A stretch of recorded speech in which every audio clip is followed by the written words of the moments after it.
dashboard like the whole thing from there. Dashboard from Not funny. Fucking hell. We're live, people. We're live. It's been a long time coming, yeah? Wanted to get some more guests on the show. So you've got a very special guest with us today. Please introduce yourself. Eren. Met these boys through work, and then that's it. That's all she wrote. We're here now. That's the start of the story, man. That's just the start. But guess who you got in the back? The usual suspects. Come on, guys. Don't even need to say their names. You know who they are. Couple episodes deep now, innit? You should be familiar with people, yeah? Anyway, we got a little bit lit before the podcast. Everybody's feeling good. We've been having some mad chats off camera already, so I'm excited to see where this goes on camera as well. But I guess we'll get straight into it, bro. We'll get straight into it. Eren, yeah? Actually, no, let me give you the backstory. Yeah? Me, Eli, the missus, Brandon, we're going away to Gran Canaria this week. Yeah, we've been planning this trip for a while. We've been hinting at it in the vlogs as well. So obviously by now you probably fucking know that we've gone and whatever. But this is perfect timing to get this guy on the podcast. Yeah, the reason why I say that, this guy has moved or went to America previously to do Camp America, and that was a mad experience from what I know. Twice. Yeah, twice. Back to back. Once weren't enough. So I'm thinking, damn, like, what better time to talk about flying out than now? Do you know what I mean? We got a guy that's actually done it.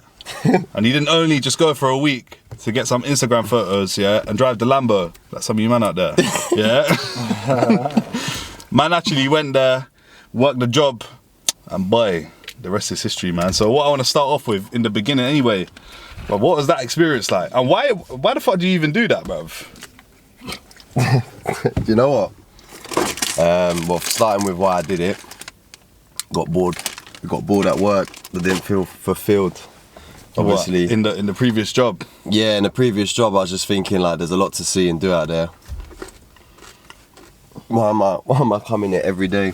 I was getting sick of it. Obviously, worked with Kaleva. You knew the politics there as well. Oh, it was a madness still. I fell victim to them politics, bro. Every workplace though, there's politics. It's always politics. Like Eli's had more jobs here than I've had hot dinners, bruv.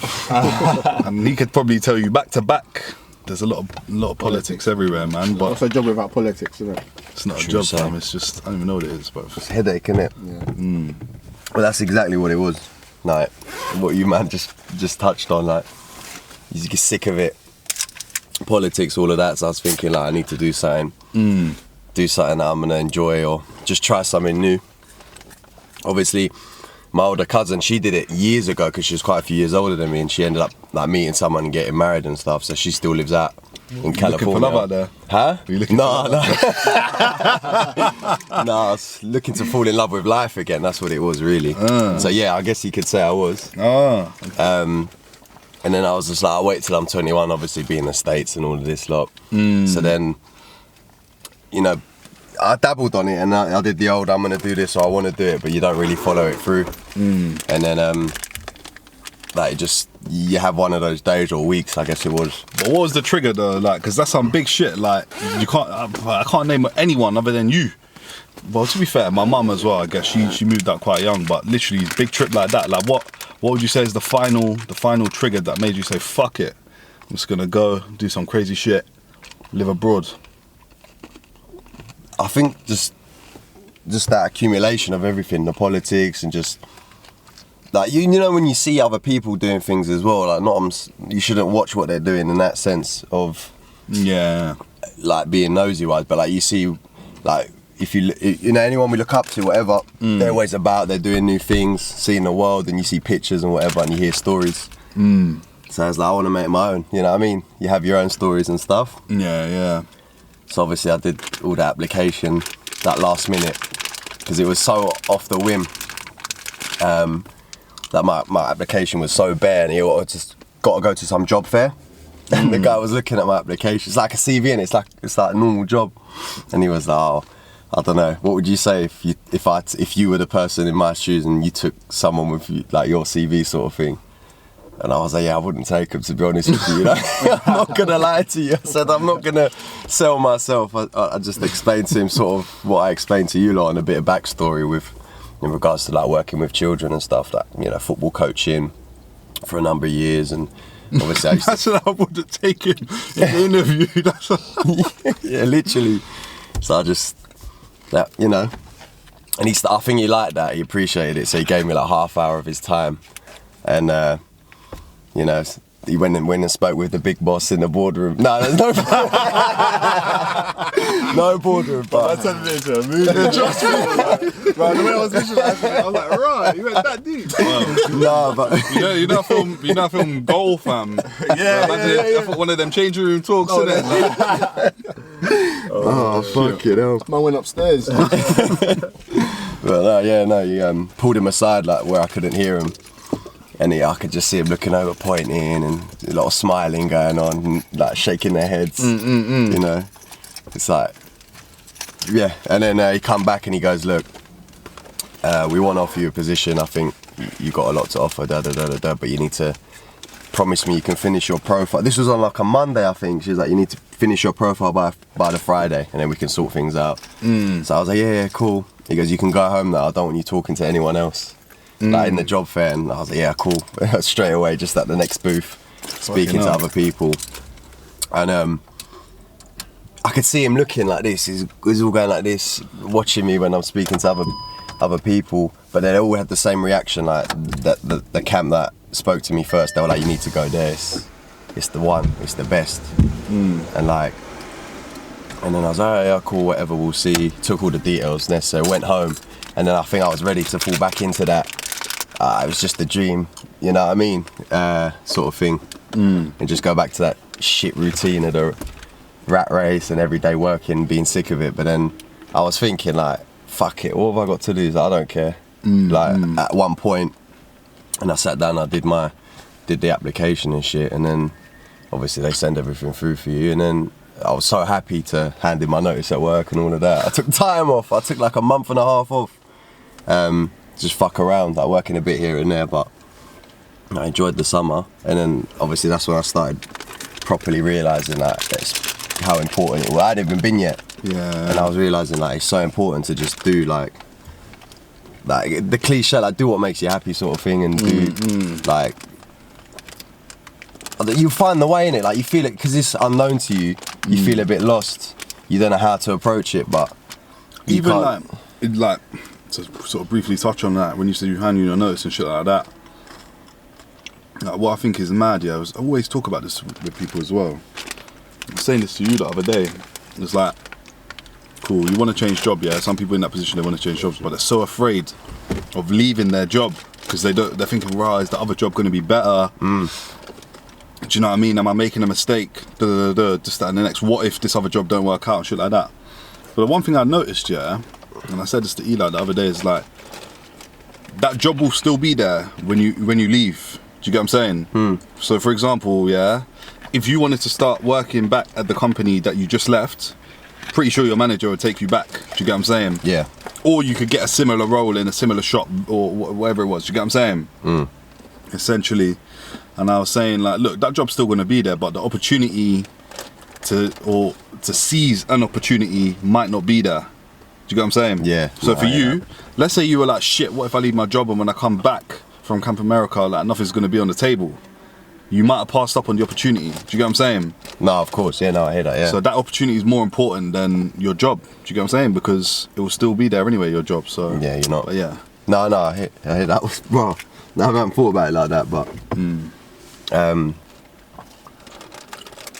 I think, that's, like, obviously now in hindsight you sort of understand it a bit better, but at the time, because it's, like I said, it's new to you, you're not sure about, like you said, the unknown, innit, and the certainty of the job being there, for example, when you get back and things, that's that, because you've got that reassurance. But yeah, I think so. That's why I made the case to leave as well, to not really give me a reason to hang around anymore. Just I got rid of my fallback, if you will. Yeah. You know what? That's what you got to do, man. Just go cold turkey. Yeah, well, that's what it was, off, man. But I was so sick as well, like of working there. Like I didn't think. Like, I didn't really care to. Do you know what I mean? Like to lose the job or whatever if they wouldn't take me back. which is funny because I ended up going back anyway after my first year for a bit. But Exactly, that's my point. But yeah, that's your point proven as well. It was there, it was open, I walked back Straight. in. Yeah, no, you're right. But yeah, booked the ticket, got it all sorted. And then obviously like just flying out, I was on the plane, you know, was it 40,000 feet or whatever, 3-4 hours in to, because they believe this as well actually, they fucked me with the flights. I got the agency to do it because I couldn't be bothered, and they book all your flights for you. They flew me to Zurich from London for airport. a connecting flight. And then Fucking and then from Zurich I flew to not JFK, what's the other one they got in there? Newark airport. So you were on the East Coast? Yeah, then? East Coast, New York. Okay. Philadelphia, Pennsylvania, PA. But I was like 3-4 hours into this flight thinking, what am I fucking doing? Like, I was shitting myself. Now, man. Yeah, that's what I mean. But I got a bit stressed, I'm not gonna lie. Like, obviously, was on the flight, Eli just said, it's too late, innit? I couldn't turn the plane round. I'm going home. Like, but and Actually, yeah, just so everybody knows, yeah, like what is Camp America as well? We ain't even touched on that. Yeah, so you might as well just explain what it even is, so people know what the fuck was going on. So basically, Camp America is the kids over there. They have a summer camp. So for 7 weeks they go. It's a sick place, you know. They pay, you know, the one I went to, the kids were wealthy, so it's like 15 grand to send one kid there for the 7 weeks. 15 grand, yeah. Oh, so my fucking Lord. Obviously, the sort of people you're dealing with, you know, like they're all well off. They got money, these kids and stuff. So there's all their own issues. But anyway, I'm getting off topic, but yeah. So 7 weeks, the kids go. It's a sleepaway camp, so they spend 7 weeks there. And they do, like, there's bare activities to do. Just like, imagine a link up with your boys for 7 weeks. Yeah. But obviously, because you're kids, we go and we look after them in a sense. Like, we all share. It's bare weird now that I think about it, you know. Like, imagine, like, fully grown men in a bunk, like 3 or 4 of us in a bunk with kids ranging from, you know, I think In a bunk? Yeah. No, like, not a bunk bed, like. Oh yeah. I was gonna say. A bunk. That's what they call. I don't know. That's what they say in America. A bunk. It's like a. Just like a block, then. Like dorms. Yeah, like dorms. That's it. Yeah. So like dorms, but like obviously each. It's like a little hut thing, not a hut thing. Yeah, it's like hut, like, with different dormitories, bare rooms, like in one big building. That's it. Yeah, like that. A bungalow type thing, but it's massive. That's it. Yeah, exactly that. Yeah, I've heard a little bit about Camp America. Obviously, like basically, like you said, like rich kids basically just get sent by their parents like for 7 weeks to just do bare different activities, and like that's what I've heard. And like they sleep there, innit, for the 7 weeks. And Yeah, you're all sleeping in the same building with them. Obviously, you might have your own quarters. Yeah, that's it. With all the people that are instructors and stuff, right? Yeah, that's pretty much put it. perfectly. Like, Yeah, no, I'm making it sound a bit. No. Obviously, you're painting the picture because you're actually there. Like I don't like this. No, but when I say bunk, I forgot we say bunk for like bunk beds in here. They say bunk as in that whole building complex. We got you. Yeah, so what was that like? Yeah. So what? You're there for 7 weeks only? So the kids are there for 7. You go. See, my first year we went 2 weeks early. So because I had like I had an orientation because I was like part of the waterfront team. So like swim, boating, water ski, all of that sort of thing. So you do your lifeguard training and sort of get accustomed to it and stuff before the kids come. And then, like you say, when there's either like, they're called like CSs, cabin specialists, and they're with the kids all day, every day.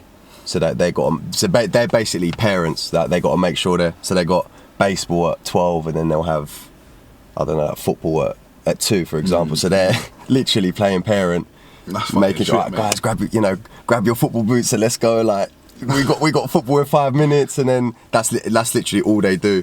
You know, make sure they're at lunch on time and stuff, and then you got like activity specialists, which is what I was doing, where like you might be like, they'll be like, they called you by your activity as well.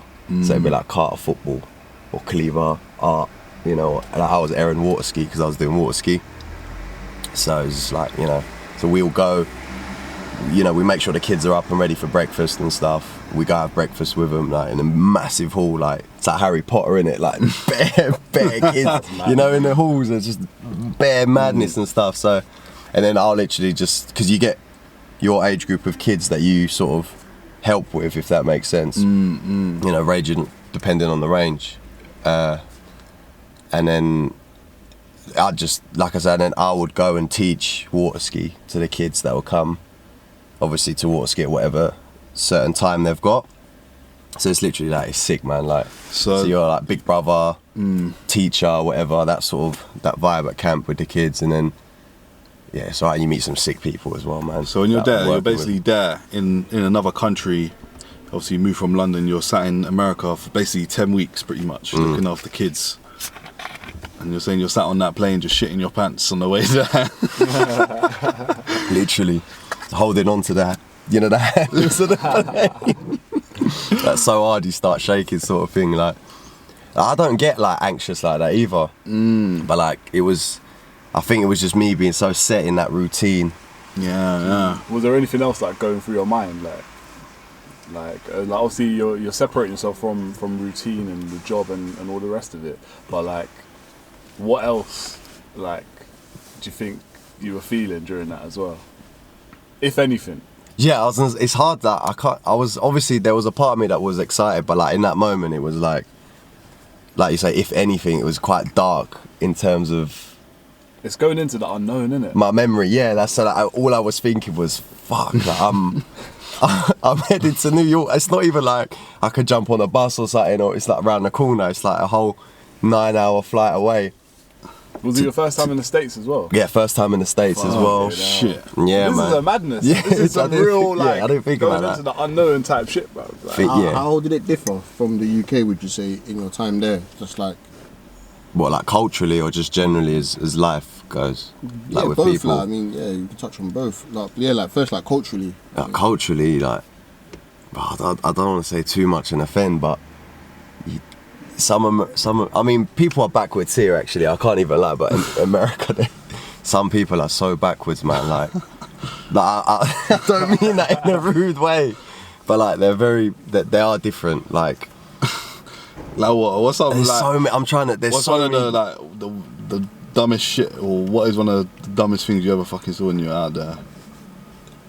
I saw a lot, man. Like, but it's just like the way that the country is run as well. Like, for example, well, I'll use Asda for example. Right, we're here at Asda. Like, if we don't, there's no guns up there, is there, or anything like that? It's just like, you know, your food a bit. They do like their clothes things and TVs now, and that's it really. But obviously, Walmart is the sister company to, or brother company to Asda, innit? That it's the same owners. But you get into Walmart and you can go. You turn around down one aisle and you're with food, and the next one there's guns. Literally, like, guns, hunting bows, like axes, like bro, I'm not even joking. Like the axes as well, they're not even like, it's just like I don't know, it's like a cap, literally like this, like just sitting on it, and it will fall off. Like a lot of them just there with no caps on them. So like man can go in, pick up an axe, and just do madness with everyone there straight away. It was like, obviously school shootings are quite not big over there, but it happens more. Yeah, it never happens here. That's what I mean. It never happens here. So it's that sort of, like, I think because the country is so big, so there's a lot, you know, there's, I don't know, like... Man's in fucking Pennsylvania as well, or some shit, bro. Do you know what I mean? But like, because obviously the country's massive as well, like, but even between states, like, people are completely different. Like, it's like going to a different country almost with like different people. But like, I suppose it's the same here, North London, South London. You can tell straight away, innit? Yeah. When someone's from South. So I think it's like that, I guess. You went to America as well, innit? Yeah, I went LA. So you're on the West Coast. Yeah. What was it like there though? I don't know if the gun laws are necessarily different over there, or... Mate, I can't even lie to you. The very first day we landed, we went to Roscoe's Chicken and Waffles. Alright? Such a niggerish thing to do, man. like, we went there, yeah. It's a landmark, innit? It's a landmark. I've heard mad things about that place. Yeah, like that's a landmark spot to go in LA. Like you have to go there. So we went there, and I can't even lie. Like, I mean, obviously, like we're from the streets and all that kind of stuff. Whatever. Like, no, we're not hood, but like we've been around. Walked in straight away. I see the security guard there, and he had one huge gun on his waist. And I remember I went to my sister. I said, "Oh my god, bro! Like this guy's holding right here loose. Like he's walking around the table. Like you know what I mean? Like I just couldn't. Like I wasn't prepared for it. I wasn't prepared for it. I was like, raw, like, and I remember my sister saying, yeah, like, I mean, like, this is America, you know?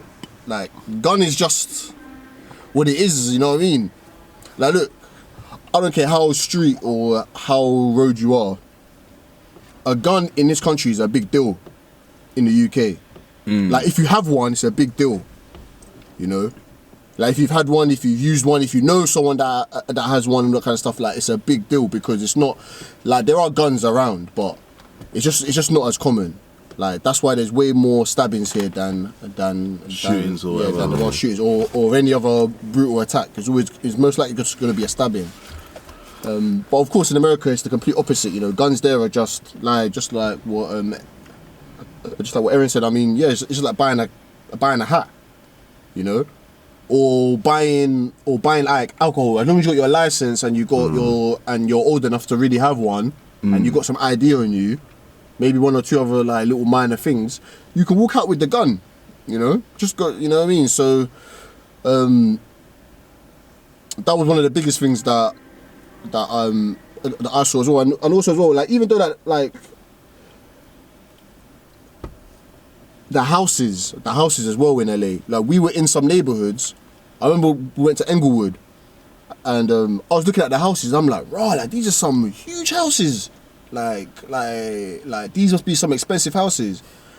And I remember that the guy was like, no, like mate, like these are some of the cheapest houses, or like it's like we're in the hood right now, you know. But I'm looking at the house. It's like some 4-bedroom house, like front garden, garage, huge back garden. I'm thinking, yeah, like, like pool and everything. Yeah, man. like everything's detached. So I'm looking at it from the UK point of view. I'm like, this same house in the UK will be like 2 million, you know. But this is like a throwaway house in America. So like that's the land. Like everything's bigger there, isn't it? Everything's bigger there.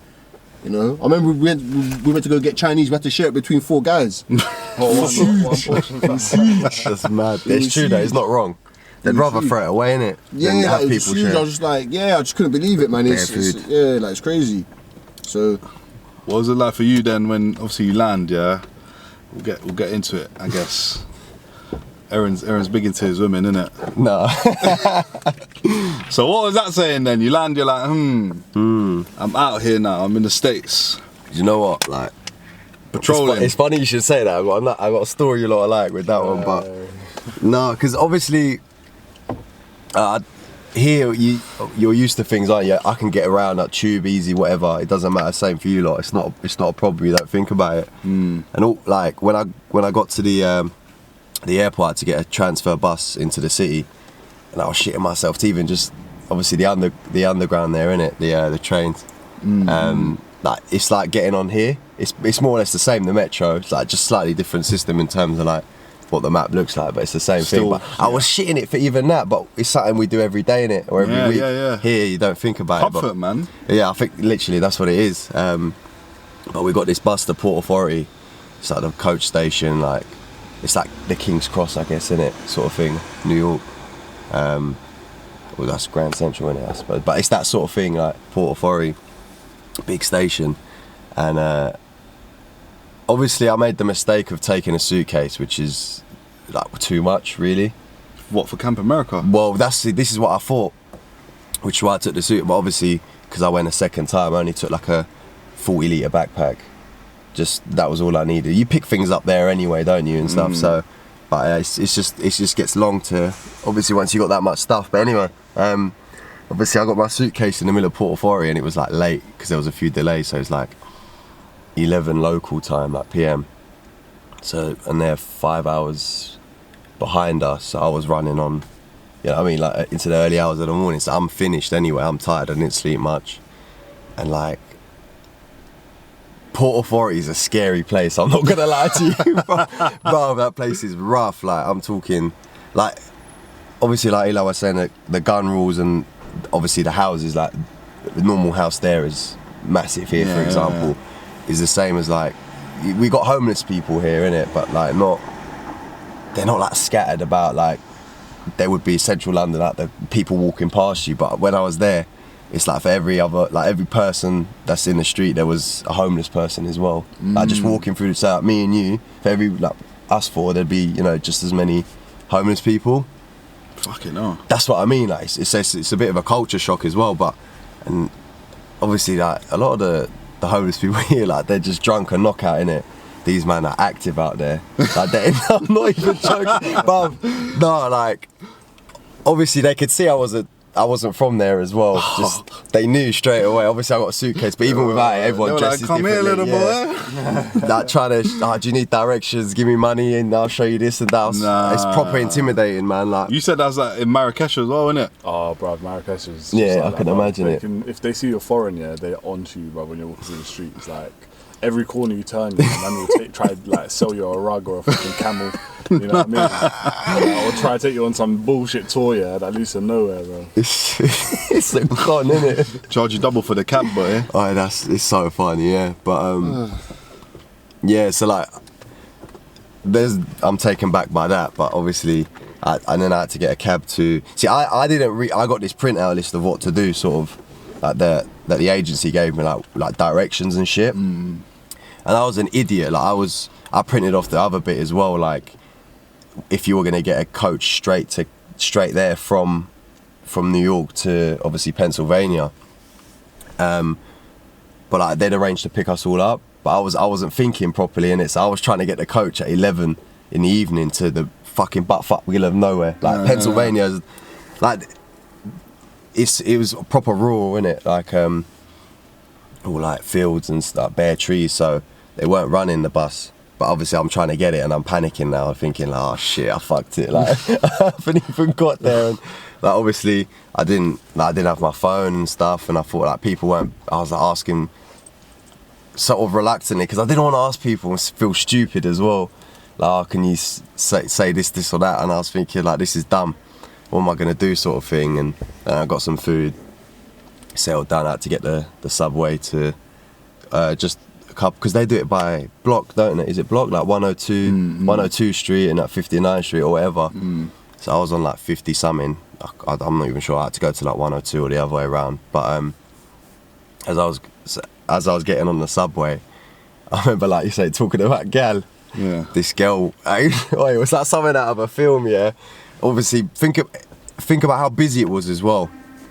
This is Manhattan, is like middle where the screens are and stuff. So even at 11, it was crazy busy, like Leicester Square, innit? And obviously there's bare noise, all the traffic and shit. And this girl walks past, right? And it was like a movie moment, when there's no one in her path, like in her way, the wind's blowing, there's the music playing and the camera pans, it's all like slow motion. And then they get the close-ups of everyone turning their heads, looking at I swear it was like that, everyone stopped. Cab drivers, policemen, fucking the crackheads, the normal people, all just like this. And I could hear the music in my head, like I was thinking, what is going on? But yeah, different, man. This girl was beautiful, but I was like, welcome to America, bro. literally, then I felt alright. I was alright for 5 seconds. I was thinking I ain't made a mistake, it's alright. But yeah, then obviously got on the subway. And even then, the subways are super different. Like, I don't know how to explain it. It's strange. Like, obviously, we've got our singular platforms, and it's just the one train. And some of them, like if they're overground, you've got the double ones going one way, the other. You can see across, but they got like 4 in some of them. So it's going like, it's strange, and like the way it's not as I don't know how I'm trying to explain. It's not like a tunnel either. It's like under the city, and it's got like bare like steel beams. Because obviously in the underground, it's all tunneled, isn't it? So you see it differently, and it's all steel beams and shit. And sometimes you can see up into the like street above. Whatever. Really? If it's not, yeah, things. That's fucked, man. Or whatever it was, it's strange, but.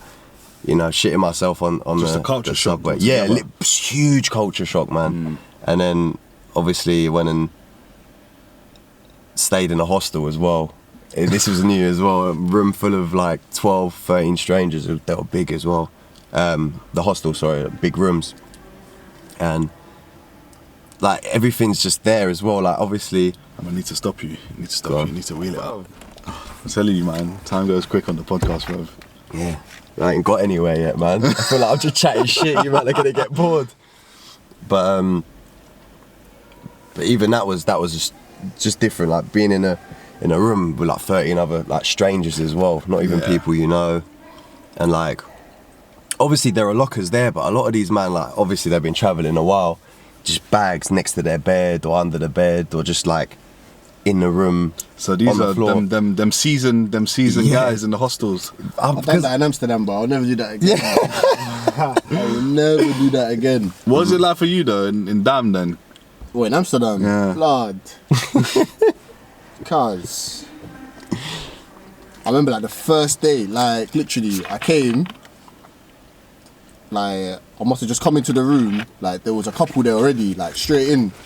Like I don't know if I interrupted something or something. Oh no, innit? I just came in, it was just them two in there, some of Brazilian guys. I still got them on Instagram still. Shout them out, bro. So I remember I just walked in, like we're like, yeah, hey, like what's going on? You cool? Yeah. Like where are you coming from? I think they come from, I don't know where they came from, like Germany or something like that. They were traveling across the whole of Europe. And the guy was just like, yeah, like, well, we're leaving today because they were leaving and I was coming. And the guy was like, okay, cool, like, I mean, you might as well just take all of the weed that we've got on us. Like, literally, I hadn't been in Amsterdam for like 20 minutes. The guy's like, yeah, you might as well just take all the weed that we got. But they left. I wish that they stayed because the next group of people that came in, just like random boys and random girls, and I remember like the girls that were there, it was crazy. Like I had to leave the hostel because, well, I had to leave the room because these girls in the morning, they would just change raw. Like they would just go to the shower. Like I remember like there was like a room of about 6 of us. There's about 4 girls, 2 guys, and me and this other guy were here. Like he was on his computer doing something, and the girls would go shower. And like they will come back into the hostel room, and they'll just start changing, like take off the towel, start creaming their body. I'm looking at it going, what is this? I said, I'm like, look, yeah, I'm a guy. I'm in Amsterdam. I'm in a hostel. You know what I mean? Like, let's just face it as well, like, boy, like, man's black as well, brother. I need to get out of this room, bro, before someone screamed, oh, he touched me or something. And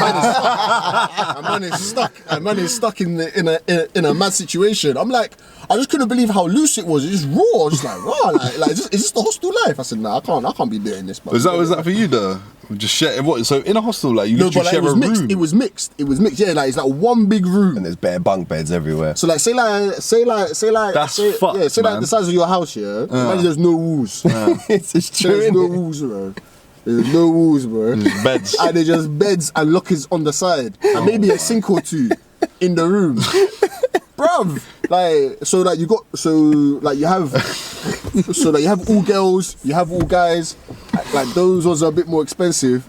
Well, this is the one I went to anyway, and then you got the mixed one, which is the cheap one. You know what I mean? Like we're talking something like pennies, innit? Yeah, like some like €15 a day. You know what I mean? Cheap.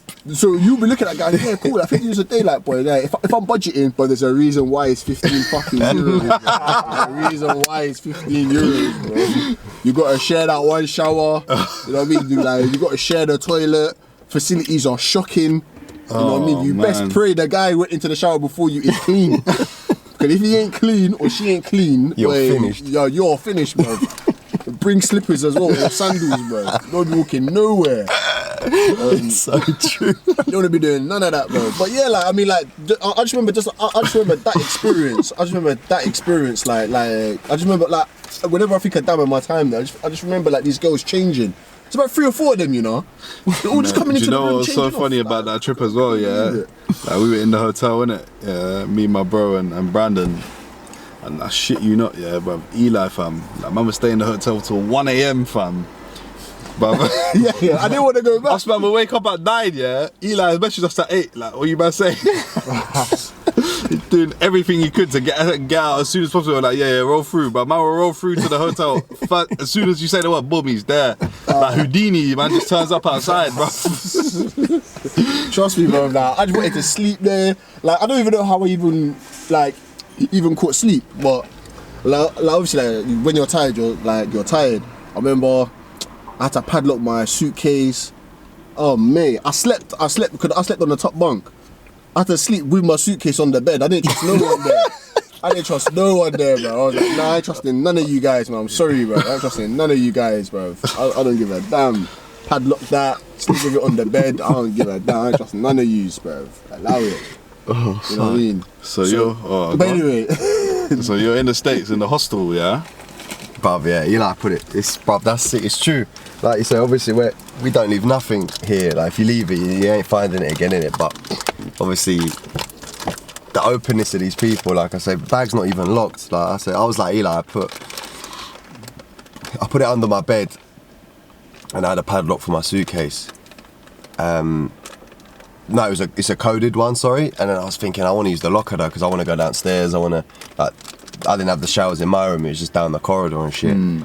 So I went down and I was like, geez, sell padlocks. I bought one quick. And then I was looking, like, I was in the room and I was looking, and I was like, I'm the only one who's gonna padlock his thing into the thing. Like, so that was another big culture shock, because obviously, like I say, here, you leave something, it's gone, innit? Yeah, like, you ain't getting it back. Quick.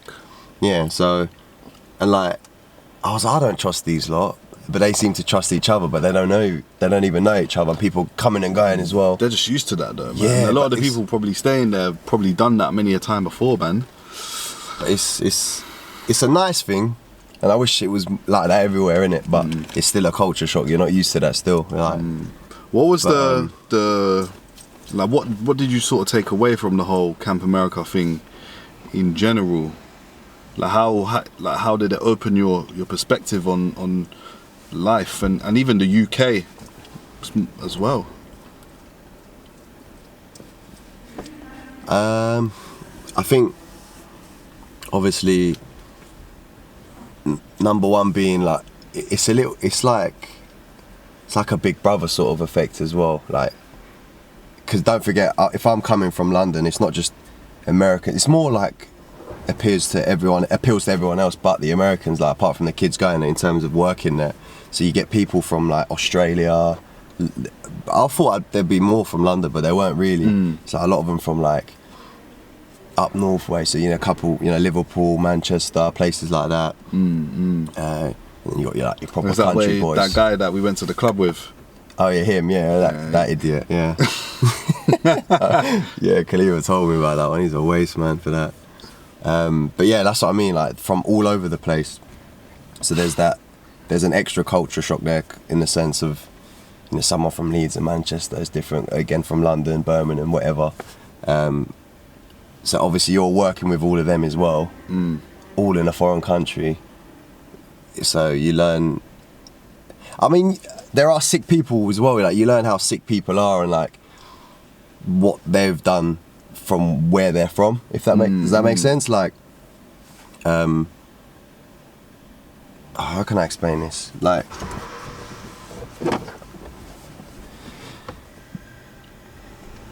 I don't know. Like, it's they're almost like-minded as well in a sense. They've gone for the same sort of thing you have. So that opens your eyes in the sense of, like, I think it makes you want to associate with people who are on your level as well. Because like I say, there's a lot more to it, but everyone's common interest was going away to work, wasn't it? In the same place in a foreign country and stuff. And then, like I was saying to you lot off camera as well, how like there's me thinking I'm escaping one rat race here, and then I'm going there, and then obviously there's the honeymoon period. You think it's the best place in the world. Like I started to realise more of this second time I went, but you start seeing how that's in its own sense a rat race, because going away to Camp America, going to these camps, yeah, like, because people have been there for like 5, 6, 7 years. Well, like just keep going back. They just keep going back, yeah, and it is a sick thing to do, once or twice. Yeah, I did it twice, and I thought that's enough now. on to the next. I think, yeah, correct me if I'm wrong, but it sounds a bit like the way I could imagine people getting stuck and doing it year after year is that they're sort of trying to escape yeah, their exactly. reality back home. Yeah, so you're in a 100%. shit job, you're not necessarily doing like what you want to do in life, you don't feel like you're sort of filled with passion, and then maybe for 6-7 weeks, maybe 10 weeks out of the year, you're living your dream. Yeah, and then you go back home. Yeah. Well, yeah, no, exactly. So that's crazy spot though. on. But that's what I mean. That's why it's its own little bubble and rat race in a sense. Like, I don't want to paint a bad picture because it's a good thing to do. Yeah. It's a really good experience, but it's like you say, if you get caught in that side of the sort of the trap, because obviously don't forget as well. Let's say you've gone and come back.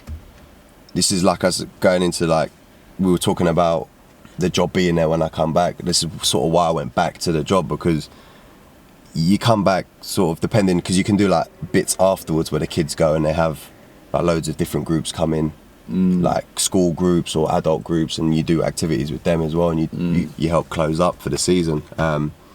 So I did that and stayed till October. So from October till next June, I had those few months to get a job and just do the normal. Yeah. But you can't get that, maybe you can't get that career-driven job where you're going to work your way up, because you get there, you settle, you start working your way up, and then in June you go again. Do you know what I mean? So in that sense as well, it's not just an escape. Like you're saying, obviously people aren't happy with their life and they think it's shit, so they're going to escape, which is sort of what I did as well. But I'm lucky that I've sort of had the insight to realise that it just inspired other things rather than become that The only thing that's driving you. Yeah, exactly. It's like because of the time span that you're kind of saying, when you're back in the UK in between, you don't really have enough time to build. Exactly. You know what I mean? And then you go And back then you to go your back escape. and you're starting again when you come back. You're not, maybe not starting again. But obviously you are though, because you got to change your job, innit? Maybe Yeah. if they don't take you back, and it doesn't let you better your life here. And I think you got to think as well, like your motives specifically. You know what I mean? Your motives specifically are probably similar to the majority of people that would go there, which is like adventure. Yeah. But it stops being adventure probably the third, fourth, fifth time. When it Do you know what I becomes mean? routine Yeah, it every becomes summer. like, yeah. that's not And that's adventure life, innit? anymore. 100%, yeah. So like I guess like obviously you're saying you had to get out of it, like you're like obviously you want to either build, you're realizing what you're passionate about in life, or you're just seeking a new adventure. Even if that, you know what I mean? No, 100%. It's much better than to be caught in a cycle of like 7 years of like, as you say, that just sounds mad. Like Well, it's- obviously like Carter painted it, you can see why. You know what I mean? Like you are living the dream for those 7-8 weeks you're out there. But yeah, no, of course. I think then people will have to fall in love again with like adventure, maybe. Do you know And what I life, innit, I guess. mean? Life, Well, that's what it is. life is an adventure itself. You know what I mean? So you go Shouldn't there stagnate. and you come back from Camp America, yeah? Yeah. And obviously now you've had, over a year to sort of digest what happened. But I posted on my Instagram something maybe about 3 weeks ago. Actually, a little bit longer than that, to be fair. And it basically discussed, well, it was a really hot day, one of the hottest days of the year. And I remember on Instagram that day, everybody's like, the weather's amazing. I love London when it's like this, or life feels so good when the sun's out. And all the girls have like put on Nothing. you know what I mean? You know, they put their weaves in for that day. Like the sun came out, innit? They're living their best life. The man them are sipping on the Copperbergs, smoking a zoot. Everybody's feeling good. And I thought to myself, do you know what? Yeah, like there's places in the world where the sun shines 365 days a year. Do you get what I'm saying? Yeah, man. But these people are loving off this one moment. So I said, why don't you make it your goal in life to get out of the UK if this is what you actually think, What and you're what you after, love. yeah. And what you're after. Why don't you actually make that a goal? And I thought about it, like how many people have actually strived to do that? Obviously the elite do that. Do you get what I'm saying? The entrepreneurs, the guys who, I don't want to say the guys who are smart, do you know what I mean? But like there's people out there who are driven, who have achieved goals, and they're them guys who are chasing that dream. Do you get what I'm saying? But of course. what I thought and what I wanted to ask you was, how did going abroad to another culture sort of open your mind up to the possibility of actually leaving the UK altogether? Is that something you would do, or is it made your love for the UK grow? It's done both, if anything. Like, because I would move away, but then obviously I'd always call this home, innit? Because born here, grew up here. There's no So would you raise your family here though? That's another question I'll ask you. Obviously, you don't know where life's gonna take Where's you. here though? Because there's just as many nice places in the UK as there are. Yeah, I'm saying like in the UK. Like, Just would you raise generally in the your UK. family in the UK? You get your missus. You have put a couldn't- bunny in the oven. Okay, that's it. I couldn't tell you that right now. If I'm honest with you, I'd like to say something a bit better than that. And not like I'm not trying to avoid the question or give you a cop out answer, but like it's one of them. Yeah, like you haven't seen enough yet. That I'm still in the process Of learning what you like. Yeah, man, and I want to see more things like that. You know, when I say like that adventures. Again, which is another reason I thought 2 years was enough, because I want it. That, like I said, from that little comfort ball of what I'd known, then to being on the plane 3 hours in thinking, fuck, I'm making a mistake. And then when I did it second time round, it was all. I wasn't worried on the plane. I didn't think. I just couldn't wait to get there. So obviously that bubble's grown, and then you do 2 years, and do you know what I mean? I want to hit that scary zone again of the unknown. But you know, if you're brave enough to sort of go with that, that's when you start learning, don't you? And That's it, man. your visions, they change, and you get an insight to, again, not just the world again, because it's very easy to forget that we're one little corner, the UK. That's what I'm saying. But because there's so many cultures here in London. Yeah. But that's why I think it's easy, because obviously we're the most diverse city in the world, isn't it? So there's culture everywhere. So you almost feel like you know a bit, because you've got your friends from this place and your friends from here. And because your friends, you understand that they do something like this in their culture, for example, and vice versa. You feel like you sort of understand a little bit. I've got a friend from here and a friend from there, but it's not the same as going and actually experiencing the culture, it. So you get too comfortable here, sort of thing. But it's a completely different experience, like you said, when you take yourself out of the UK and you go wherever. Even if it's just somewhere different in the UK, but obviously the further you go, the more wild it is, and complete opposite, or you know what you think it is, it's not. How did the women react to you out there? Obviously, they paint the picture in the movies like, oh, a guy shows up with a British accent. Yeah. It's immediately like the girls in America like, right, who's that guy? So what was that like? Because I know you must have some stories to tell. Wow, it's like that. It's like that. I got a good one. I got a few. But no, they like it. You know, they gas it up. But it's the same for us, though, isn't it? Like, depends on the accent, but we like certain accents on certain girl, like a Colombian, Spanish girl, or whatever. You know what I mean? You know, if they're a Portuguese girl, whatever it is, they got that little accent. Whatever, you might know what I'm talking about. I know what you're talking about, man. I know. So it's the same for them, I guess. But yeah, they love it, man. They go, you say hello, and they're ready. They're ready, innit? Like they're on it, and they're forward as well. Like obviously, see that's gal here, they're best dish about everything, and they make it so difficult. Over there, they'll come up to you and they'll be like, "Yeah, look, you're from the UK. Oh, that's sick." Like that. How we would approach girls They'll approach in you. the club or whatever. Yeah, they'll approach you and do the same thing to you, and it's like strange because you're used to being on the other end. Yeah. Like, oh, you know, giving it all that shit talk. I feel like Billy Big Bollocks, but when it happens, innit? It gasses you a bit, like, but it's from the UK, innit? Like, Reesting, no one's there. yeah, man. But yeah, nah, it's and the girls are different too, in a sense. Like, it's a different look. But obviously, it's a different corner of the world, so there's different influences of cultures as well. So like, there's not a huge like South American population here, is there? Really? Like, you don't get many Colombian girls or whatever. You go to America, but obviously South America, it's America. It's around the corner, but it's things like that. The girls look different. They move different, everything, like. So it's a lot of fun. I don't know, what did you want a story about? That's fine, man. I just wanted to know what it was saying. Do you know what I'm saying? It's and how live. it differed from. But it's definitely different as well. Where else have you travelled in the world? What I've done outside of obviously Camp America, you were there a couple of years. You've done that. The East Coast, I did all of that. I mean, I did Canada. Was that when you were doing Camp America, or was separate afterwards? time? Afterwards, straight. So when did you go to Canada then? I was in Canada in October. What, last year 2018? Yeah. Okay. Yeah. So that was nice. I mean, I haven't been. This is what I mean. I haven't been like. I've done Cyprus because I'm from there, like quite a bit. I did Portugal when I was super young, but obviously, it doesn't really count. Monaco, I did, Nice, all of that. Did you do that when you were younger, or? No, this was last year as well. That was in November.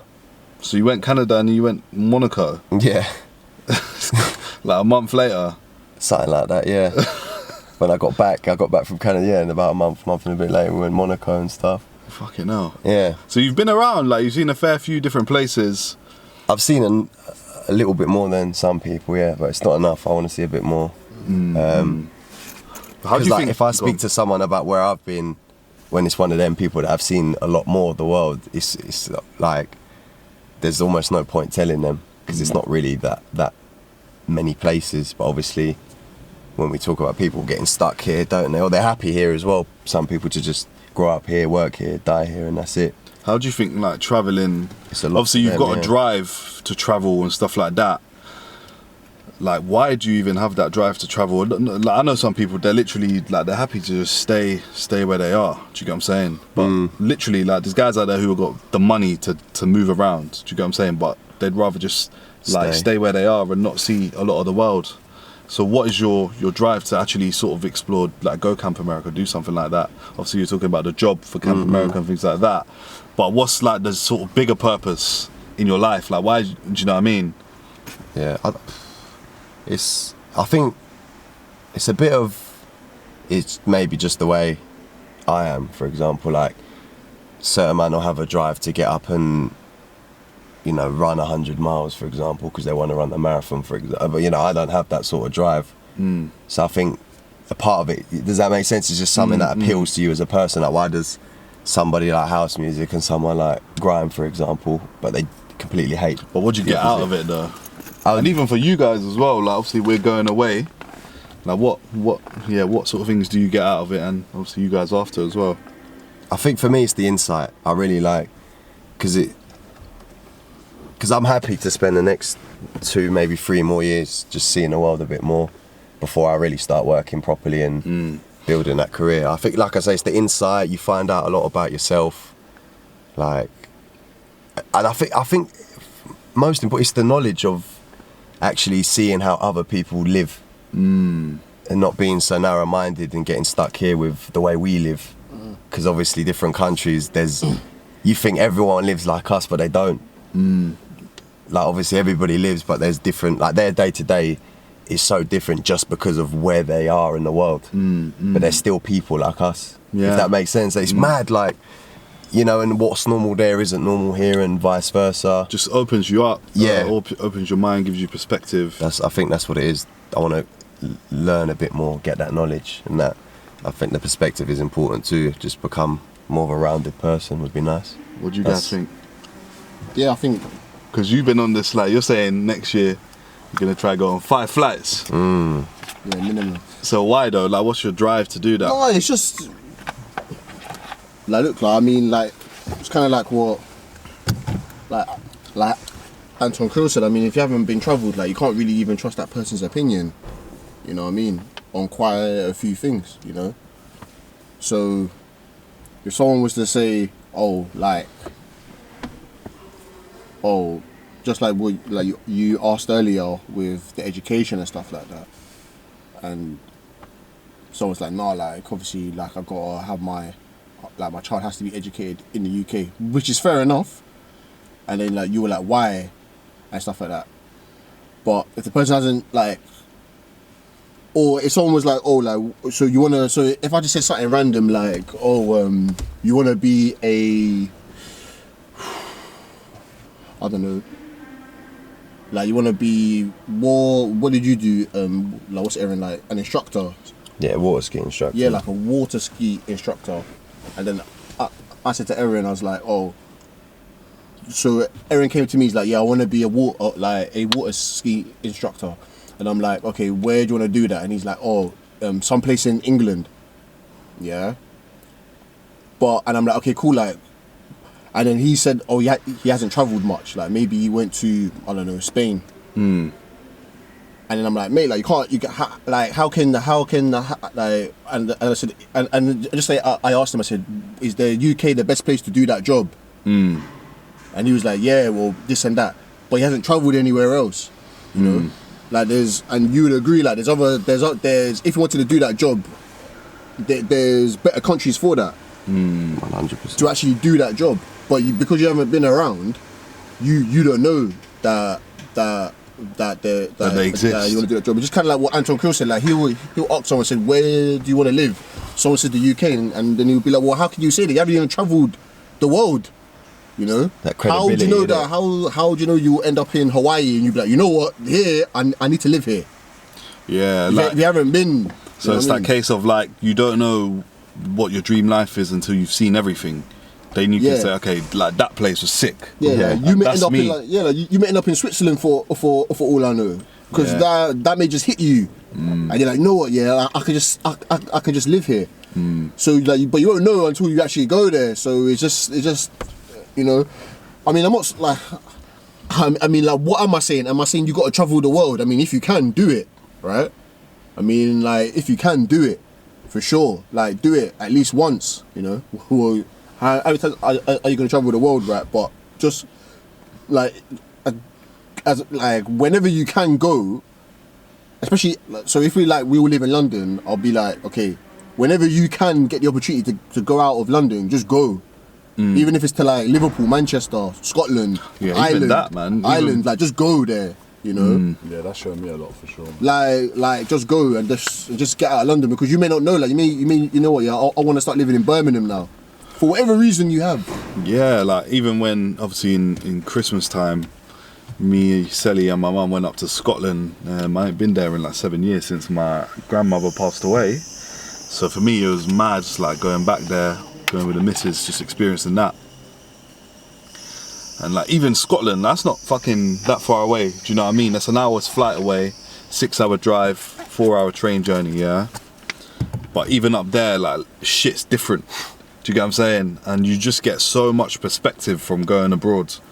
It's not even abroad though, like, I'm still in the UK. Yeah. But just good, like changing location, do you get what I'm saying? It makes you realise that, right, like life isn't just London or wherever you currently are. Do you get what I'm saying? There is other places out there, and you do have the freedom of choice with modern transportation and obviously the idea of money and stuff like that. Do you get what I'm saying? So obviously you ain't Marrakesh as well. What was that like when even there and other places? Boy, that's a culture shock right there, man. Do you know what I mean? Like, especially, I mean, for some people anyway. Like, I've had the privilege of like going to Jamaica, obviously, like from young, innit? Yeah. Been out to Jamaica 5 times, but so I was kind of used to like the way people are, the hustle and bustle of it. But there's certain things that I weren't used to, fam. Like I went to like the big square in Marrakesh, yeah, the old town, yeah, fam. You're walking through, yeah. All of a sudden, you just see like a cobra like dancing to a snake charmer playing the fucking flute, yeah. Like actually, like it's actually there, and it's actually like he's playing the music, and the music is getting it angry, like it wants to bite him, and then he lowers the tone on the tune, and the thing goes back, and it calms down. Like he's actually controlling the animal with a fucking instrument. Then I turn to my right, yeah. I see this motherfucker with a monkey, yeah. That's like got like a chain, like held on its neck, yeah, which is mad peak seeing it, yeah. Like on some next like guy's head, fam. Like literally just sitting on his head, and he's wearing like a little hat, fam. You know what I mean? I was like, what the fuck is going on, bro? Like it's just different, just a different atmosphere. Like obviously everywhere you go, you got people like trying to like take you to different places and show you different things, and the food is completely different, like tagines and shit like that. Obviously there's people in London that eat that kind of food and stuff like that, but for me, like that was my first kind of real exposure to like Moroccan food and stuff, which is it's amazing. Like it's so nice, man.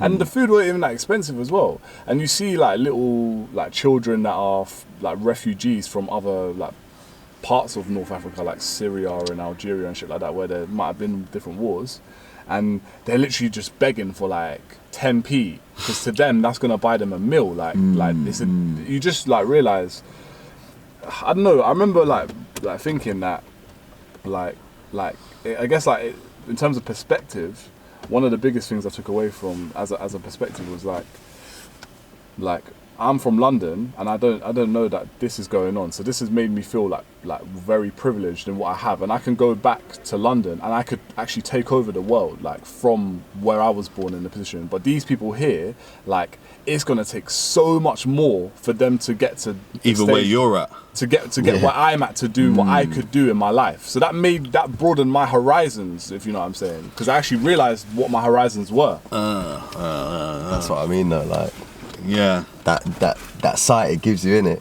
And it makes you realise it's not actually that. It puts things into perspective of. Like, I feel like staying in the same this. place, yeah, it like you can only see so far, and then you travel, and like all of a sudden you can see for fucking thousands of miles. Like, You see things that people here don't see, innit? you just realize where you're at in life, like where you're actually like I feel like you can get complacent in your life and say, oh, like I can't do this because of that, and you have all these bullshit reasons for maybe why you couldn't do like live your dream life and all the rest of it. Do you know what I'm saying? And then you go to a place like that and you realize like it's going to be so much harder for this little refugee child that's like begging for 10p like on the street. So I've got to make the most out of it. I've got to like, so not even for me, for her, do you know what I mean? Like, I have to make sure I live it, and like, and when I encounter them people, because I'm actually living that truth, I could even like kind of, they could just tell from my presence and the way I speak to them, I could actually spread that knowledge down to them. Do you know what I mean? And change someone like that's life, innit? Do you know what I'm saying? Because like they say, you can give a man a fish and he'll eat like one dinner, but give him the fishing pole and he'll eat for life. Do you know what I mean? So I'd much rather like I'll give them the 10p there, but I'd much rather hand down like The 10 knowledge. cents, innit? You know what I mean? Yeah, Like yeah, give them that piece of knowledge. How does it change your views on the UK, man? Because even when I go abroad, like there's certain things that I pick up on. Like, let's say even when I went to Scotland, I was like, shit, man, like it's up here, it's calm. Do you get what I'm saying? It's a lot more green, the air's a little bit fresher. You feel a little bit more relaxed. Do you get what I'm saying? In somewhere like Scotland, for example. It's more peaceful as well. Yeah, and I come back to London, busy. Everybody's fucking grumpy. You know what I mean? It's busy. You can't see a tree in sight. Do you get what I'm saying? It's the concrete jungle, and it does change your opinion on where you're from. Do you get what I'm saying? So what would you say travelling has done for you? I don't know who wants to go first. I mean, touching on Scotland, for example, obviously, like I'm like half Scottish as well. I've visited up there quite a lot. Like the difference from like being on transportation in Scotland and being on the tube or the bus in London is literally like it's miles apart. Like literally, you'll go on the train in Scotland, yeah, and some random geezer will just start chatting to you like, the people mad friendly people there. are so friendly out there, like it's unbelievable. And then like you go on the tube and literally everyone's avoiding eye contact. Like in London, do you know what I mean? Like people just keep to themselves. Like everyone's very tight and rigid, uptight. You know what I mean? So it's just so like you realise like it's a lot more intense, do you know what I mean? And you're right, it is so much calmer, and I think just the people and their nature, and then you start to think to yourself, well, I'm from London, like how has this affected me? Like I'd much rather be like someone like some guy out in Scotland who's way more friendly, open, can bust a convo like it's nothing, do you know what I'm saying? Than be this like stiff, rigid person that like maybe London has influenced me to be, you know what I'm saying? Yeah. So it opens you up more, you know what I mean? What do you think, Eli? Even when we went like Amsterdam. I think London is. I mean, like I think in this country, but especially in this country, but like in London, a lot of people are stressed when it comes down to the finances, man.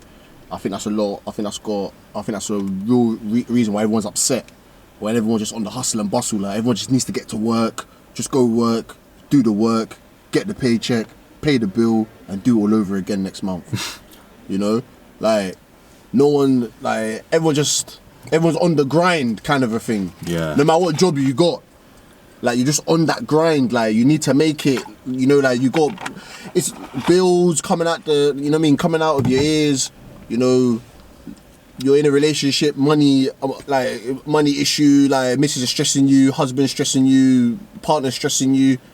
You know, demands from the job. Like your boss wants you at 150% all the time, every day, no excuse. Get in, come in early, leave work late. You know, and that just breeds the culture. And of course, like the weather doesn't help. Like, damn, 8 months of the year. Yeah, it's true, man. Like people's moods. That's a long time, innit? It is. That's Like, a being long darkness, time, mate. man. Improve. That's when a the long sun, time. Like when summer starts landing in London, everyone's happy, bruv. Like it's like. Like you could literally just talk. Like that is when you could talk to somebody in the summer. No, it's true, you know. and they won't call police.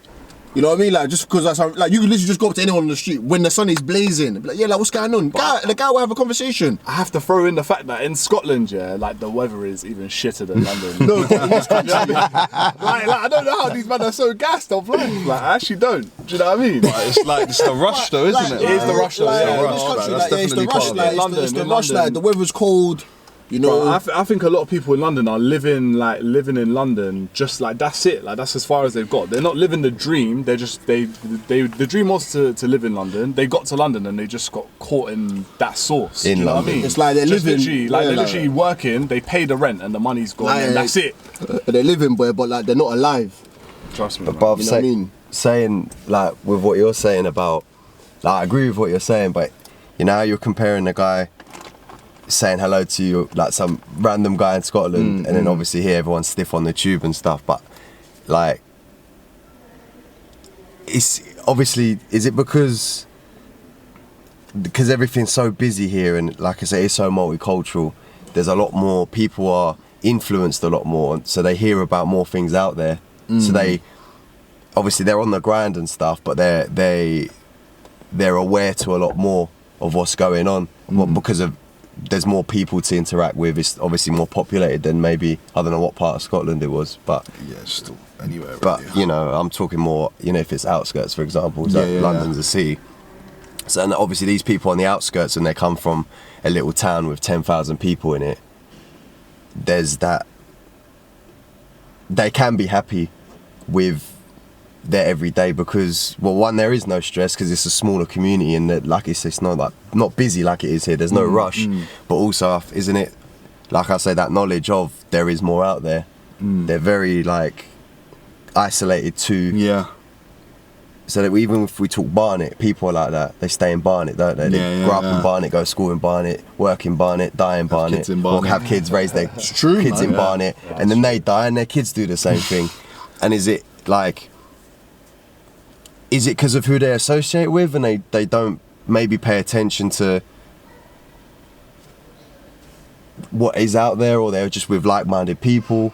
Yes, yeah, I think you're onto a point, and this is actually, I want to kind of build on that, which is like how you're saying people know a little bit of everything in London, or like we could speak about Barnet specifically. Makes you hungry so they don't for feel like they adventure. have to go and, like you said earlier, like they have to go out and travel and actually really live that life of like America, or like there's bare Turks in North, like Yeah, go of to course. Turkey or go to India. There's India, you know what I mean? Like, And Yeah, on yeah, some, of like, course. so they're just in my like, office, they're just it's like, like, they're like, oh yeah, I know that guy, he's Moroccan, yeah, so I know about Morocco. But Yeah. like, actually, they don't. Do you know what I mean? And so like people stick to like their little groups and stuff. While as in Scotland, obviously they maybe don't know, like they're not as densely populated, right? So when they see someone that they think's interesting, yeah, they're just gonna chat to them because they actually want to know. You know what I Exactly. mean? Yeah, Like, they actually 100%. genuinely want to know, so they're gonna bust converse, see what you're about, whatever.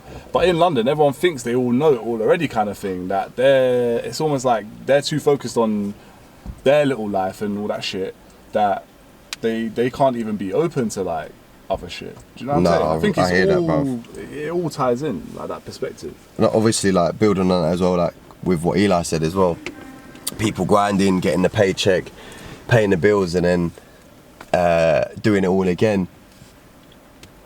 You know, people out of London as well do the same thing, but it's that, because people, I don't know if it's, people do it everywhere, but I feel like a lot of people in London chase things that aren't necessarily making them happy.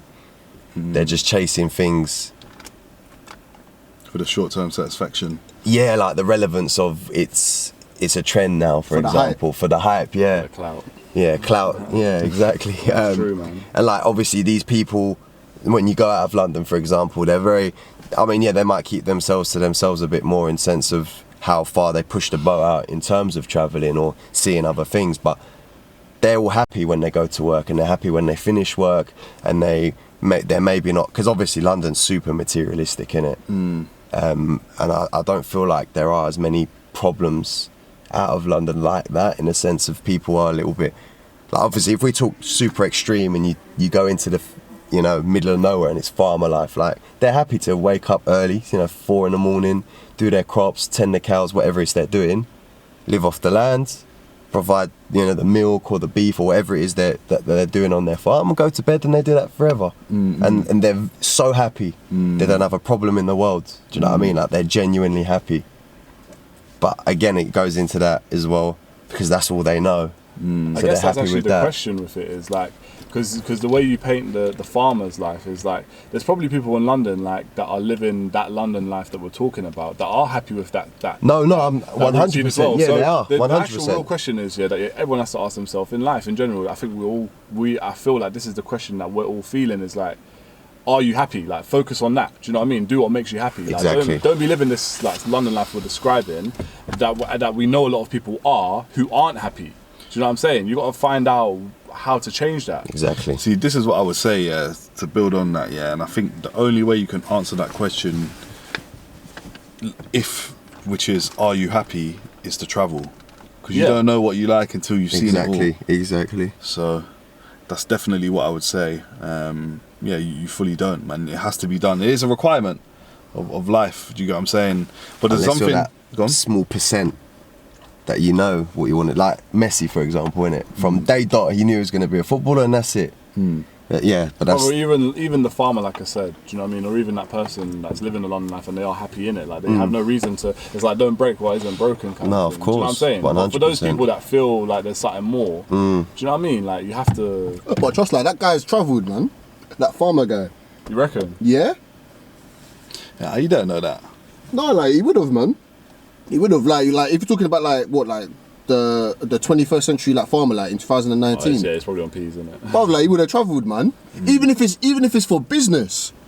Like, what do they do in other countries to look after their farm? Maybe there's some stuff that I can learn from there, you know? Lean in a little bit, just so. Oh, like, yeah, like, where can I go there? Like, if he, like, I don't know, like, if he grows corn, like, where's the top country in the world that grows corn? Like, let me go there. Let me speak to someone there. Like, yeah, like, you never know.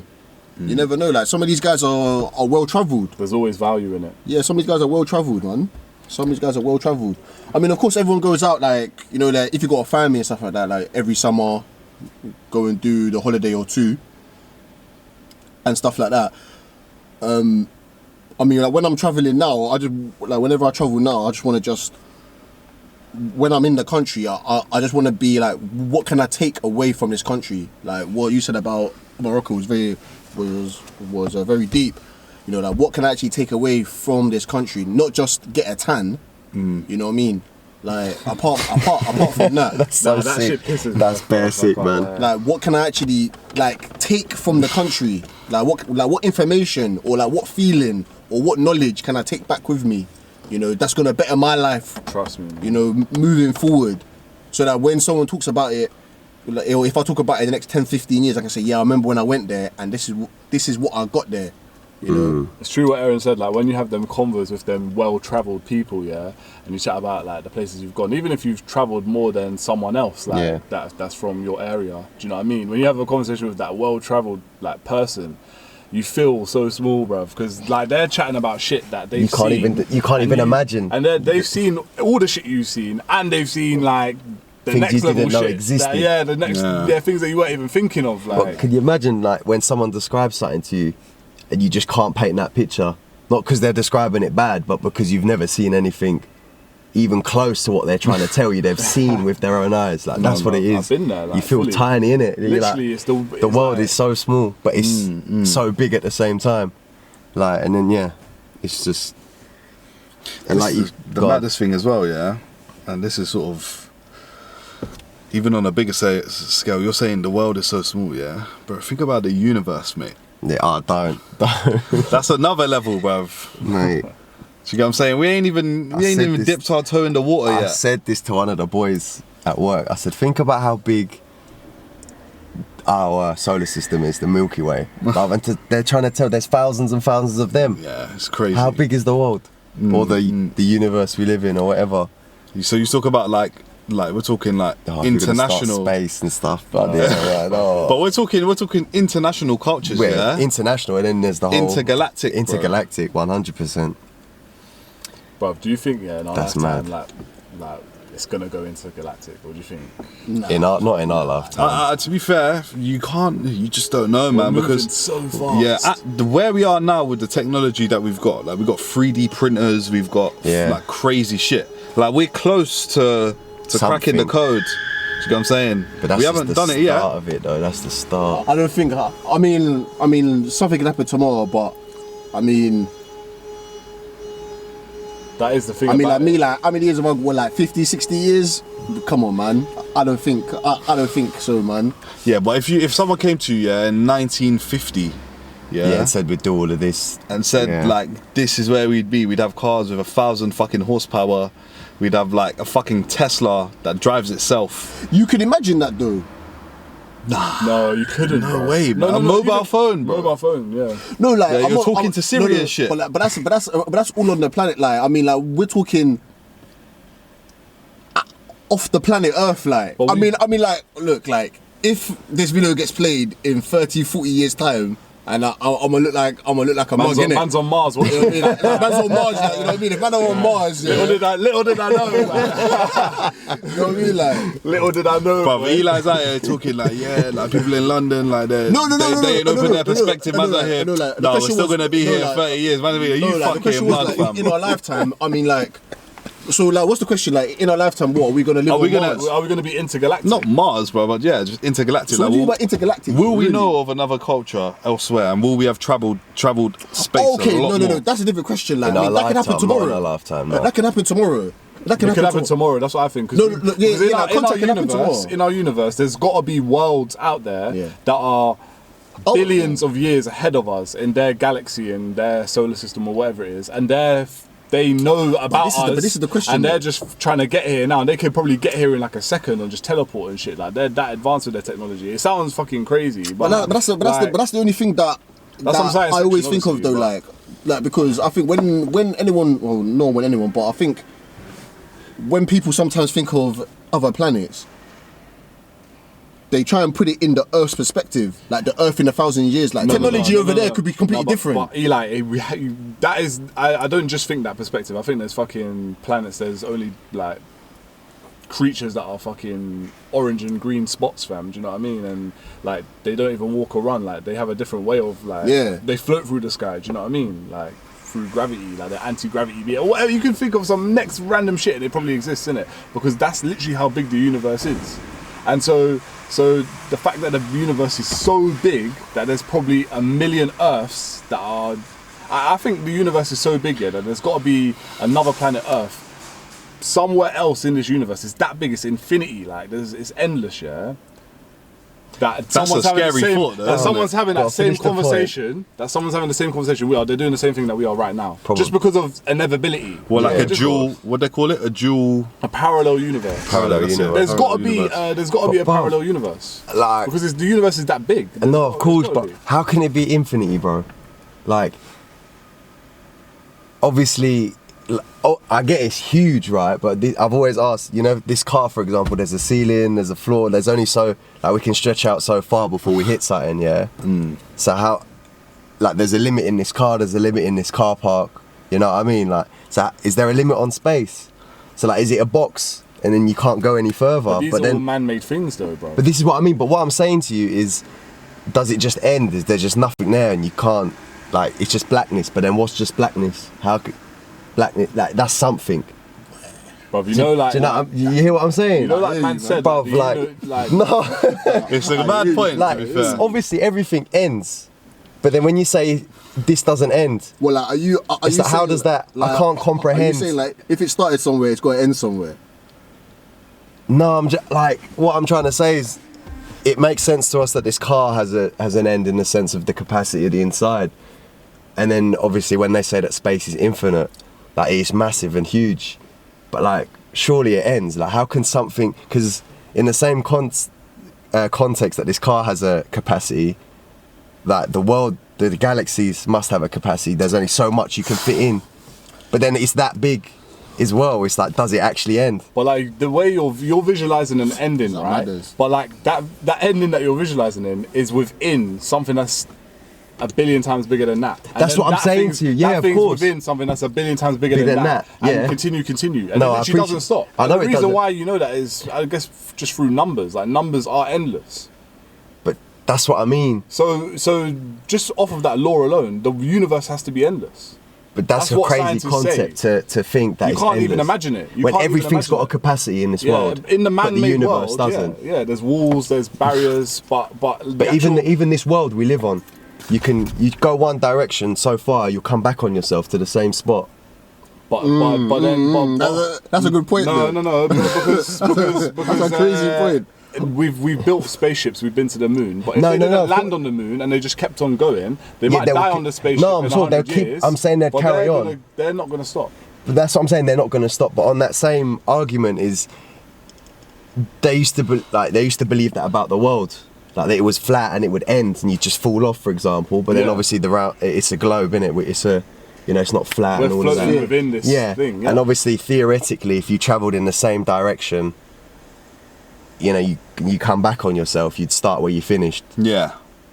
So it's ended, but it hasn't ended because you're still in the world, but you've gone, like, you're not going further. Do you think so? You're saying, can you do that in the universe? Back in your destination. So what I'm saying, the world has an end, in that sense. There's only so much of the world.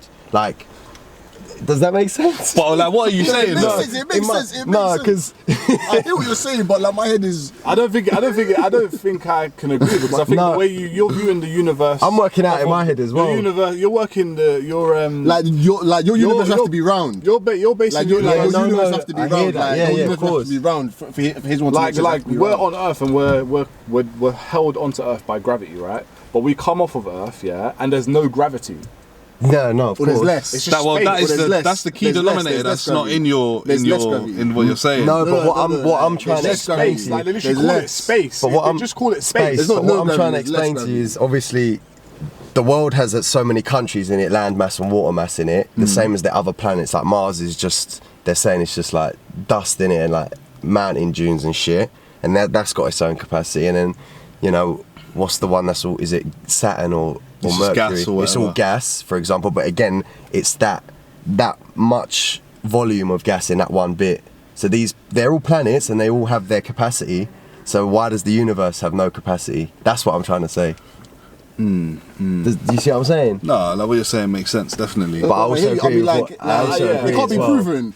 At that's the what- moment, that's at the what- moment, that's at the what's moment, jarring like, as well, It like- can't be Yeah, proven. no, I which is think crazy. because of all these things that were like we see on a day to day that's based on Earth, but Earth is within space, and they call it space because it's literally endless space. No, of course. In space there isn't no water gas. There is water gas and everything, but it's not all kept together. It's floating through. It's kind of mad though. It's Like, floating in but nothing. Like, no, It's but it floating is in mad though nothing. because like all the planets are round, isn't it? You know what I mean? Nah. Like They're all different shapes, bruv. And also it's what we consider planets as well. And then they say like there's galaxies that like this are like our universe or whatever, yeah, it's built up of rocks and like space and shit like that. But they're saying there's universes that are just like it's just noise. Or it's just like you can't even visualize it. Like it's just like there's just a universe, there's nothing in it. It's just empty. There's a universe that's like there's different fucking You're saying how can- universe how of can- galaxies. how- But how can something be... universe? I'm talking about universes. But how There's can something- universes within universes and shit. How can it be empty though if it's there? Do you know what I mean? It's just a place that exists. Like it's a space or something that exists. So it's another dimension they talk about. Maybe it's like something the that fourth we can't dimension, measure. the fifth Of dimension. Of course, that's what I'm saying. You know what I'm saying? I don't think that, like, I saw some interstellar stuff, man. It's a bit mad still. it is, isn't it? Like, I was One saying- thing, I was thinking. Oh, go on. I was just So when I was you like, can because say- you can't see something, it don't mean it's not there. Like, for example, the air around you, it's all particles. But you can't see it, you can't really feel it. But obviously, when you move your hand, It's there. it's That's it's what can fuck you it's up as well. taking shape around you. Mad. See, this is what I wanted No, to am say. I just chatting shit here? No, you're not talking no, shit. you're on the money, You're on the money, moving on the through money. air, but air is there, but you can't see it or feel it necessarily. I'm not talking wind, like just the air in this car around us. But Madness. when you're moving the air, like particles around you, and they're physically there, but you just can't You can't even see them. You can't see them, you can't feel them, you can't taste them, nothing. But that's space. But that's what I'm. That's mad, isn't it? Like, Space. so for someone to say the air around us isn't there, but it is there. See, but let me just do some magic now, yeah, and fuck this shit up, yeah. But I feel like I'm chatting better shit. Bro. No, But hear this, yeah. This is where it gets even deeper, innit, yeah.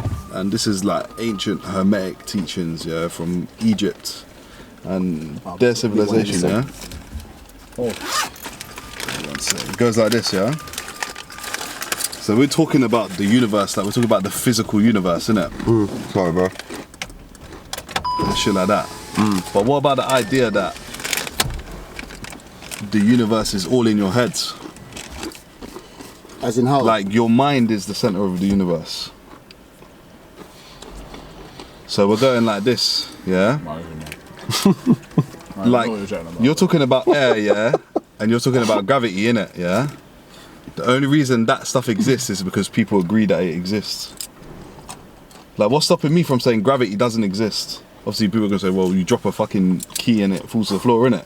But like, that might not be gravity to me. You know what I'm saying? So what's it to you? I don't know. It could be something else. It's just like, it's just the process of sort of saying like the universe is your mind. Do you get what I'm saying?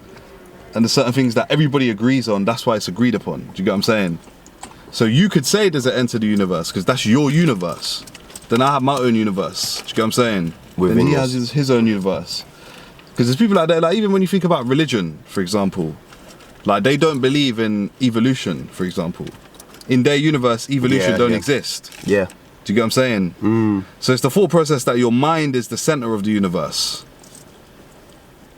I don't know if you guys are getting me. No, I get what you're saying. saying. The centre of the universe. But it's the center of your universe. Yeah, and everybody's Everybody's got their different. own personal universe. Yeah. In them, but obviously there's the universe that everyone lives in. Yeah, Even well- though they're in their own universe within themselves. But But you choose the that fact. you say that. So everyone's you're- living in your universe. Yeah, That's how you visualize the universe. Is that everyone's living in a universe. You choose But that. You've chosen that. That's the way you think, innit? But there's people that say like But- no one's living in a universe. No, but I think most people think like that though. Like, then- you know, everyone's the center of their own world, right? Everyone's the star in their own movie, right?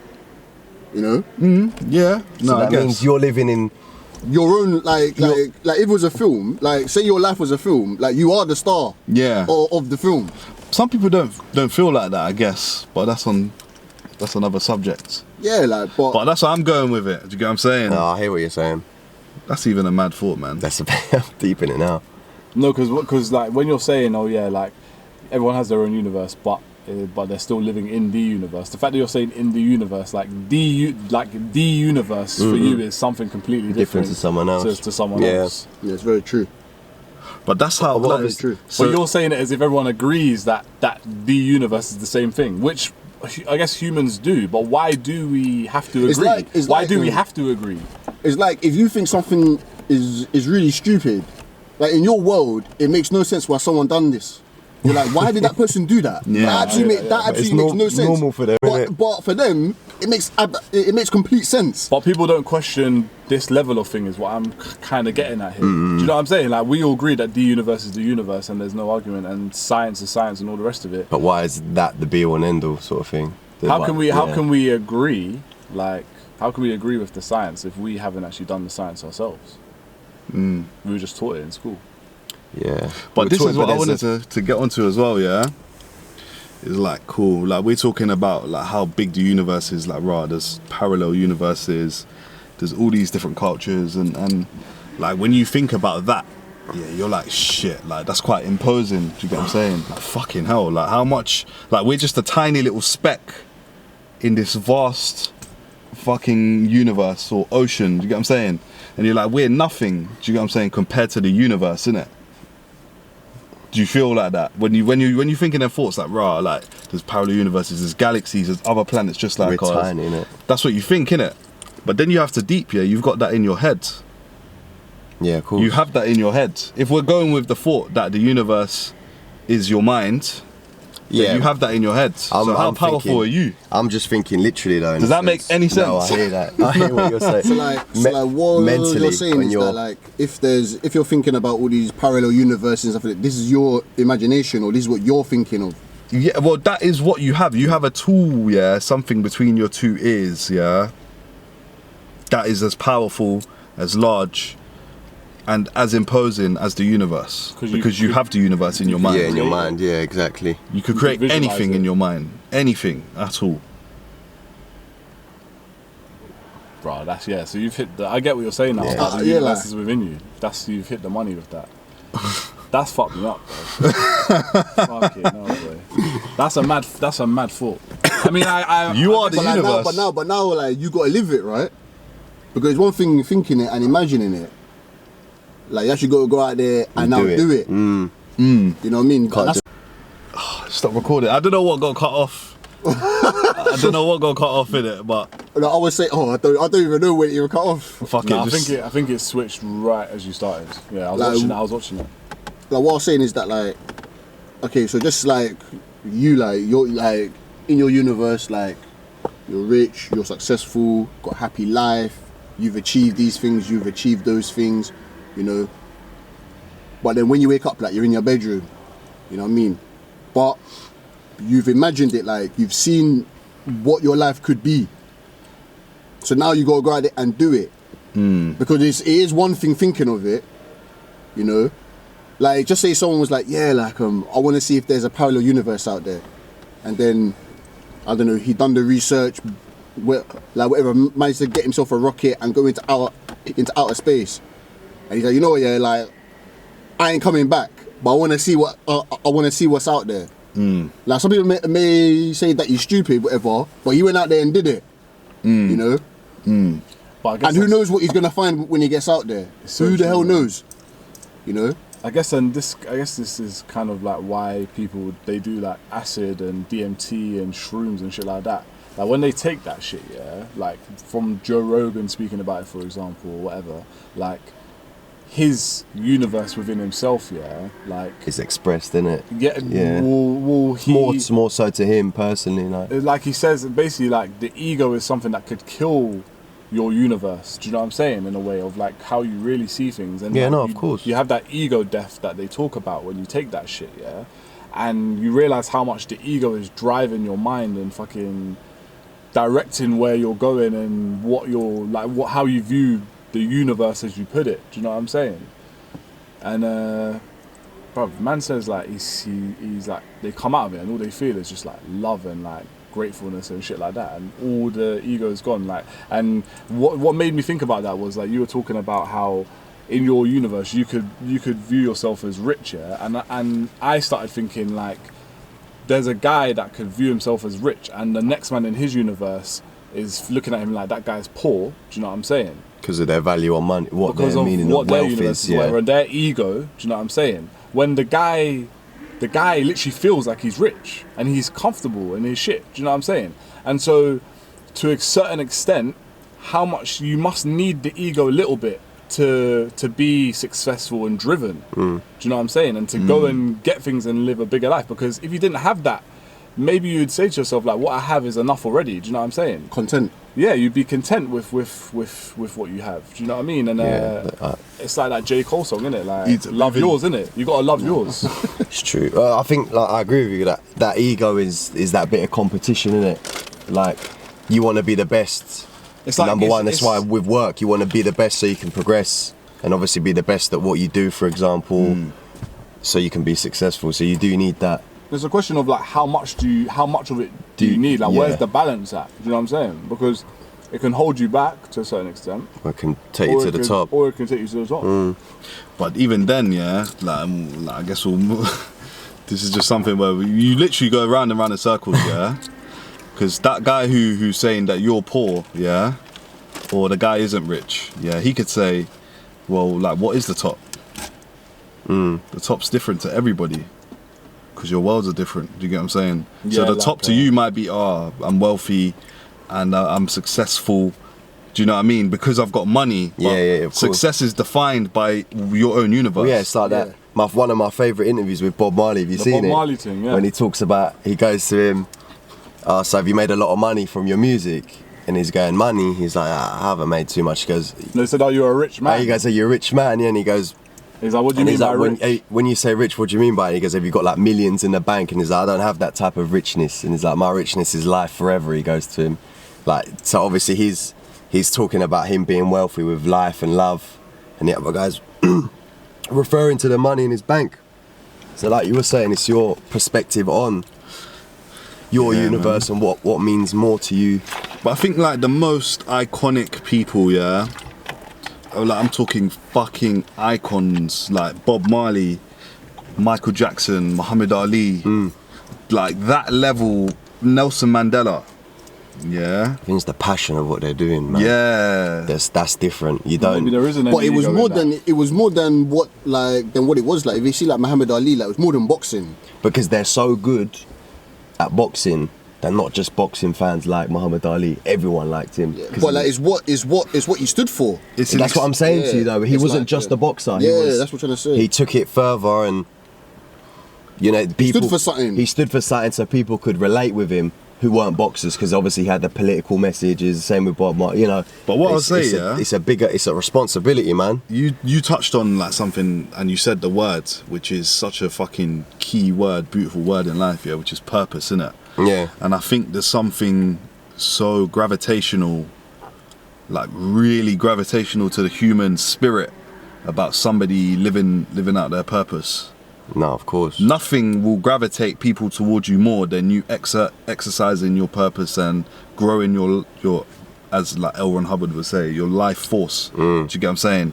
The more in line with your purpose you are, the more gravitational you become to others, and the more fulfilled you become in your own life as well. Fulfill others as well, innit? Do you get what I'm saying? Yeah, no, of course.